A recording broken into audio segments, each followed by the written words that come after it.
Like Johnny Five, this defense is alive.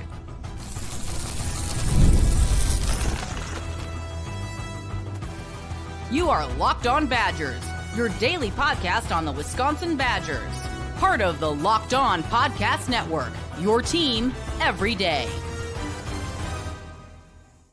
What is going on, everybody? Welcome to Locked On Badgers, your team every single day, part of the Locked On Podcast Network. Thank you for being a part of this, for making this one of your first stops every single day. Today's episode brought to you by GameTime. Download the GameTime app, create an account, use code LOCKEDONCollege for $20 off your first purchase. And you heard it in the teaser. We're going to talk about this defense. How real is this? How much can we take out of an opening week game against a MAC opponent? And I forgive everyone if you don't get the Johnny Five reference. It's an 80s movie. So if you're a little younger, you may not get the Johnny Five reference. But really the question is, much like Johnny Five the robot, is this thing actually alive? Is it actually a real thing, or is this just some type of fake? And for 1 week, we've been fooled. I think listen, the truth is always somewhere in between. Almost always the truth is somewhere in between the extremes of this thing. But I got to lean towards this defense is alive. I got to lean towards this is more real than hype. This is more real than fake. Let's just look at something here. Let's start here. Look at who the rest of the Big Ten played, because that's going to be the first thing people say. And it's a real point. They played Miami of Ohio. They didn't play Ohio State or Texas or Alabama, or well, maybe not. Maybe Alabama's not that tough. No, they are. But they didn't play Georgia. They didn't play USC or Oregon. All fair points. But look at who the rest of the Big Ten played this week. Minnesota played Buffalo. Okay, and bear with me for a second, because there's a point to this, I promise. Illinois played Western Illinois. Michigan State played Western Michigan. Penn State played Nevada. Oregon played Montana State. Michigan played New Mexico. Indiana played Old Dominion. Iowa played Albany. Northwestern played Tulane. USC played Missouri State. Washington played Colorado State. The point in all this is more Big Ten teams than not played mid to terrible competition week one. The Wisconsin playing Miami of Ohio was middle square of the pack of the Big Ten in terms of strength and difficulty. Wisconsin's number one right now in the Big Ten in total defense. So, yeah, it is Miami of Ohio, but a lot of teams in the Big Ten played Miami of Ohio or less competition week one. Wisconsin right now is number one. Everybody in the Big Ten has played. Wisconsin's number one in the Big Ten in total defense, 117 yards per game. It's impressive. Wisconsin is number two in the Big Ten in passing rating defense. Wisconsin is giving up 1.55 yards per carry after 1 week. They're first in the Big Ten in third down defense. That was an area they struggled in last year because they couldn't get enough pressure. They couldn't get after the quarterback because the rush defense was giving up too many yards, that the third downs were too easy for opposing defenses. So real or not, hype or not, nobody in the Big Ten turned in a better defensive performance than the Wisconsin Badgers. And that was a MAC team. That wasn't, look at some of the other teams that schools played. It wasn't Missouri State. It wasn't Albany. It wasn't Old Dominion. Indiana's a ranked team. They played Old Dominion, and their defense didn't look as good as Wisconsin's. So is this real? I kind of think this is more real than fake. Not real in the sense that you're going to pitch a shutout every week and you're going to give up 117 yards. But look at what they did last year. I'll tell you this. One thing that is for real that you can take to the bank is this is an improved unit, because last year they opened up against Western Michigan. Not, again, much like Miami of Ohio, not exactly a gauntlet. They gave up more than double the yards against Western Michigan than they just gave up to Miami of Ohio. They gave up more than double the yards per carry to Western Michigan than they just gave up to Miami of Ohio. So year to year, their performance last year, week one, against a similar tier of opponent was far worse than what they just did against Miami of Ohio. I think you can buy into this. I think this is real. Now, how real, we're going to see, but I would feel pretty comfortable thinking that this is, a top four-ish, top five-ish defense in the Big Ten. I think there's pieces here that, for the first time in a couple of years, this defense feels athletic. It feels like the linebacking core has matured. It feels like the defensive line is, I think, back to being a bit of a stalwart unit that they were for several years when they could roll out guys like Matt Henningsen and Keanu Benton and you just couldn't run on them. This feels like they're similar in the sense that the defensive linemen they have are difficult to push, they're difficult to run on, and then you have athletic edges and linebackers. This feels like a Badger defense. This feels like the defense that Dave Aranda brought over, that Jim Leonard inherited, that Coach Wilcox inherited, that stretch of Badgers defenses that had dominant, disruptive edge guys. Mason Reiger would have fit into any of those defenses. Like Sebastian Cheeks would have fit into those defenses. Christian Allegro would have fit into the middle of those defenses. And these defensive linemen would have fit into those groups as well. And I think the secondary is just as good. Rico, Emilio, Deone Hill, Zachman, Austin Brown. The pieces are here for a really good defense. And we have to see it on the field. And we have one data point. One data point does not make a season, but we have one dominant data point that you didn't have at any point last year. At no point last year did you look like this. And one game into it, I think it's real. I think it's real based on what they did statistically, but they were able to disrupt the pocket. You can talk about Daquan Finn missing some throws, and he did. You can talk about Miami of Ohio's offensive line not being great, and they're not. Those are also true. They played not great offensive lines last year, and they could never disrupt the pocket. It felt like last year they were at the mercy of opposing offenses. They were being dictated to. And if opposing offenses messed up, if they, bobbled a snap, if they did something, then the Badgers could get off the field. This game felt like for the first time in probably 2 years, they dictated to the opponent. They brought the aggression. They created havoc. They were proactive. They put the offense on defense. And that hasn't happened in a couple of years, it feels like. And they did it this game. Those turnovers that came with Preston Zachman, those were a result of a quarterback being uncomfortable. And Preston Zachman making, great reads being where it's supposed to be. But those happen when quarterbacks get uncomfortable, when they get hit a couple times, when the pocket collapses. It was a great performance. And I don't really care who it was against because it was against a MAC opponent. If it was an FCS school, if it was Grambling, if it was Old Dominion, it's different. This was a MAC school. That's a real football program. With Daquan Finn, who's a real quarterback, this is a program that's been in the conference championship game in the MAC the last 2 years. I've talked about it. They're replacing a lot, but it's a program that has proven that they have a high floor with their coach, with what they've done. They're one of the winningest MAC programs of all time. They might be the winningest MAC program, in fact. And to go in week one with several new pieces, we talked about how are they going to get all these pieces to work together? What is Coach Tressel going to do? He's got to do something different than he did last year. Turns out having better players just matters, right? And he was aggressive. He sent corners. He sent blitzes, but he's got dudes in the front seven. That's what was missing last year. He's got those pieces this year. I think this defense is real. I think you can be confident in it.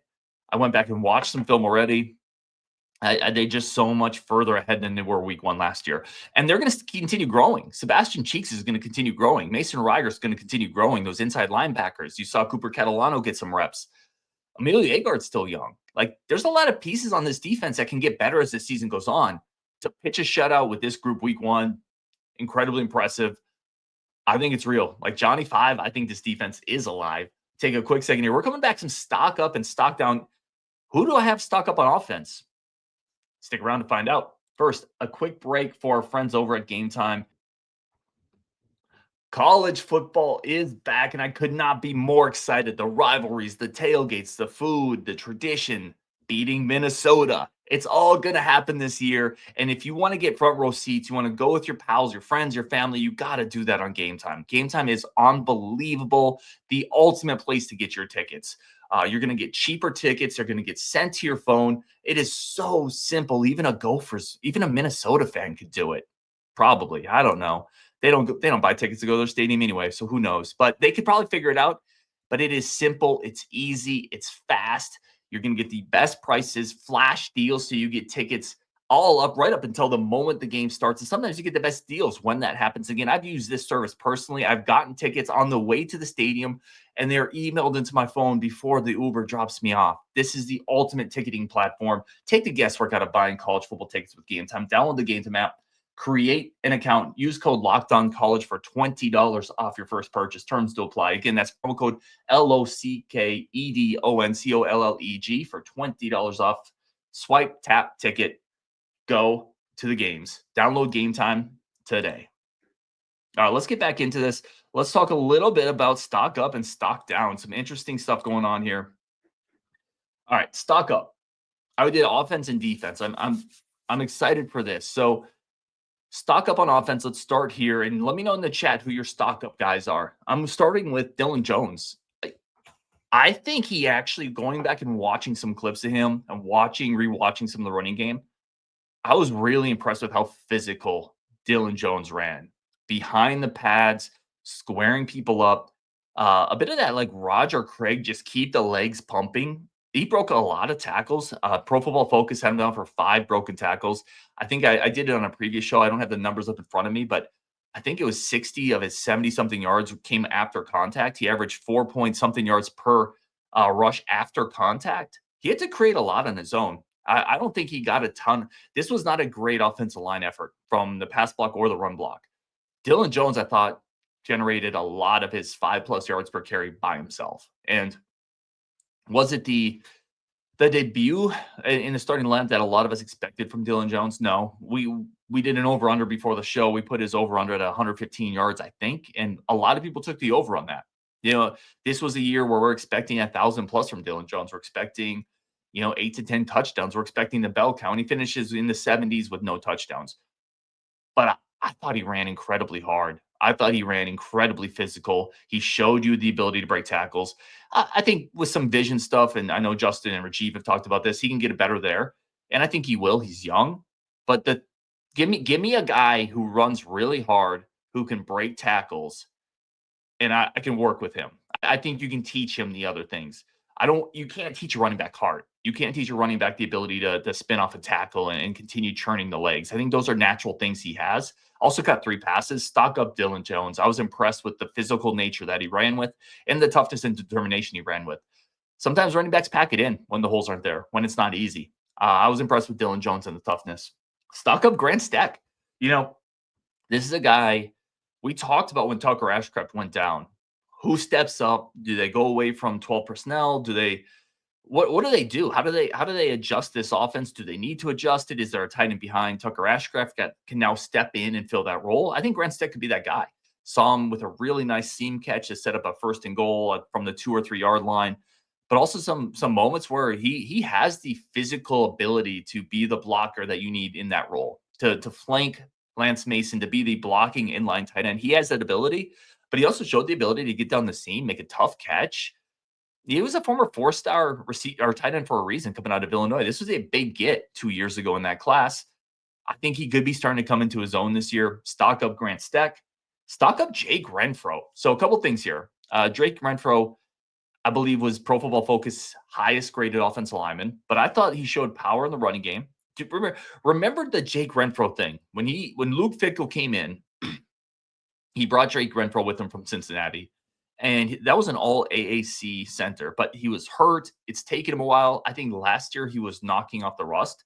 And I know this wasn't a great offensive line performance as a group, but I thought Renfro individually stood out. First of all, there was no snapping issues, a problem that has befuddled this offense at times. He's just really solid there. He's a pro. He's a veteran. He's going to be rock solid in the quarterback center exchange area, which is a big deal. But his ability to get down the field and actually move some people, there were a couple instances where I thought he had really nice leverage blocks. I think Renfro had a good game. I hope the offensive line can continue to kind of coalesce around him, and I hope that he stays healthy because he's such a key to what we need to do. But I will go stock up Jake Renfro, again, because I think there's some question marks there with him coming off a bit of an injury in practice, maybe not the best season last year, and an injury-plagued season the year before that. I think there's some question marks there. I thought he looked good. I was pleased with how Jake Renfro looked, and I'm excited to see how he can continue to grow this season in this offense. Let's flip it to defense. Stock up Sebastian Cheeks.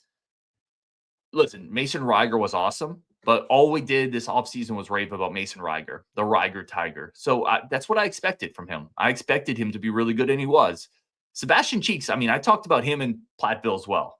I thought he looked great in Platteville in practice, but he showed it in a game. And games are always different than practice. You can look good in practice. Is it going to translate? It translated for him. I think he had 3 pressures, probably had a sack. He was really disruptive on the edge. And when you have 2 guys, it's one thing to have Reiger on the other side. If you have nothing on the other side, they can roll the pocket. They can chip with a tight end. They can chip with a running back.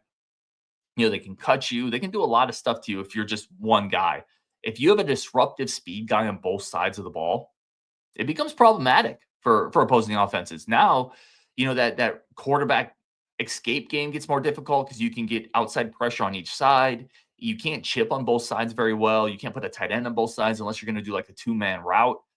I'm not saying you're at that point where you have to do that with Cheeks, but he's going to give offensive coordinators things to think about because he gets shot out of a cannon. He is explosive and fast. He bends the edge. He translates speed into power pretty well for a guy who's still a little bit younger and still learning that spot. I thought he played really well. Stock up Sebastian Cheeks. Stock up Omilloi Agard, my guy. Again, I'm not just saying it because I really like the kid. I mean, I really like the kid, but he plays physical. He comes up and pops people. I thought he played a really good game. Again, this is a very young cornerback. To step in week one, play physical, not a great receiving core we're facing. All of this caveated with the fact they're facing Miami of Ohio. But he looked apart week one. I didn't see there was no missed assignments that were obvious. Comes up, he's physical. I think the Badgers have a guy in Agard. And stock up Parker Peterson on that defense line. I think you could pick a couple people here. I think you could have picked Brendan Lane. I think you could have picked Ben Barton. I definitely think you can pick Parker Peterson, who I'm going to go with. And he was almost a bit of a forgotten guy in all the pieces that came in the portal. Parker Peterson was almost forgotten a little bit. I thought he played great. He was just a stalwart on the inside, and he is kind of like just a beer truck with limbs. He's hard to move, man. He just digs in, and it's hard to get him out of there. He's going to be a nice piece of this rush defense this year. So stock up Parker Peterson, and I'm going to do an honorable mention on defense. Stock up Thomas Heiberger, who super athletic. The staff really, really likes him, but he's battled injuries really since the time he got here. He switched positions. He was in late in that game with Cooper Catalano, and it is really nice to see him on the field. I know the staff likes him a lot. He's firmly in that two deep at inside linebacker behind Tackett and Christian Allegro. He's a player. He's got length. He's got athleticism. He just has to stay healthy. That inside linebacker group is really good. So stock up Heiberger as well. A bit of an honorable mention there. And if I did an honorable mention on offense, it'd be Chris Brooks, who has really fought and stayed with this program and developed into a pretty good receiver, a player that a lot of people have written off. But he showed some hands and some receiving ability to go along with the blocking ability that he always has. So stock up Chris Brooks Jr. as well. An easy guy to root for on this team. All right, let's take a quick second. We are going to come back and talk about complementary football. We talked about it all off season. Was week one complementary football. We're going to talk about that next coming up. But first, a quick second for our friends of the show over at Rugiet. Guys, listen, are you stuck on the bench? Let Rugiet get you back out there with the starters. You've probably heard of Viagra. You've probably heard of Cialis. Maybe you've even tried them. But if you're looking for something maybe beyond the usual pill, it's time to meet Rugiet Ready. Rugiet Ready is the next-gen prescription treatment designed to amplify arousal in the brain, boost that blood flow. Unlike the usual pills that can take hours, Rugiet's 3-in-1 formula dissolves under your tongue, and it kicks in fast. On average, in 15 minutes. Effects can last up to 36 hours. So you have 3 days from Badger football and being excited to stay in that moment. You can be confident. You can be in control when that moment is right. If traditional options haven't worked, Rugiet might be the answer. Over 150,000 men have already made the switch. And you can even read real customer reviews on their site. It's helping a lot of people feel more comfortable and more present in that moment. Head to Rugiet.com/LockedOnCollege. Use code LockedOnCollege to get 15% off today. That's Rugiet.com/LockedOnCollege and use promo code LockedOnCollege for 15% off. Individual results may vary with prescription treatment. Compounded drugs are permitted to be prescribed under federal law, but are not FDA approved and do not undergo FDA safety, effectiveness, or manufacturing review. Please visit the Rugiet website for full safety information. All right, let's talk complementary football, y'all. Because all offseason, we talked about this. The staff talked about this. Coach Fickle talked about this. We got to play complementary football. All facets, all aspects. And that's what they didn't do last year. Was week one complementary football? Yes, I think it kind of was. Now, it wasn't perfect, but time of possession, 39 minutes. They held the ball for 39 minutes. What does that allow the Badgers defense to do? They stayed fresh and they rotated guys, right? We saw that interior rotation of 5-6 defensive linemen and they didn't have to play a bunch of snaps because the offense held the ball. That's what they're talking about, right? What we got to play better together. On defense, what did that rush defense do? Right? Those defensive linemen where you can go 5 or 6 deep. Miami of Ohio couldn't run the ball at all. What does that do? That sets up 3rd and long, 3rd and 7, 3rd and 10, 3rd and 6. What does that do? That allows your pressure packages to finally be activated. Maybe last year's defense had more TFLs and had more disruption in them, but they can never get to 3rd and 9 because the rush defense couldn't stop anybody. So it was consistently 3rd and 3, 3rd and 4, 3rd and 5.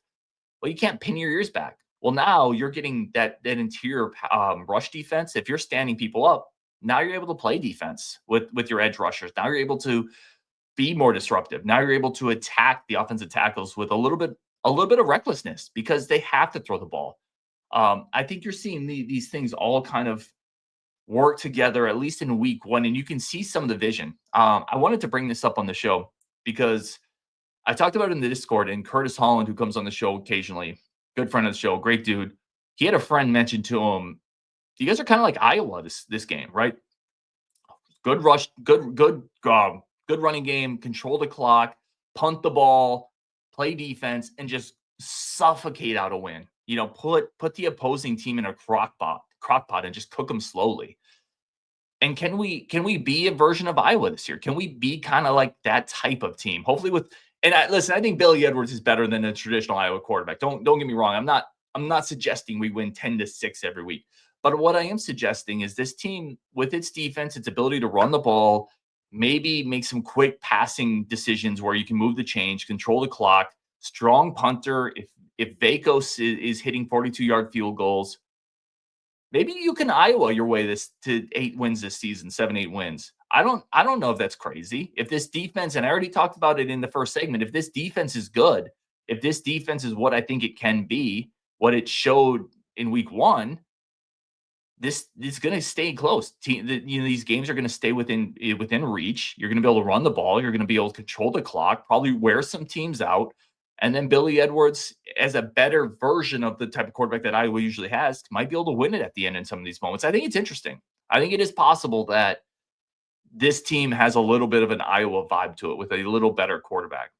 And maybe not as consistent overall of a defense as we get into the meat of the schedule. I don't want to presume that this is like a Phil Parker defense that nobody's going to score on because we had one good week.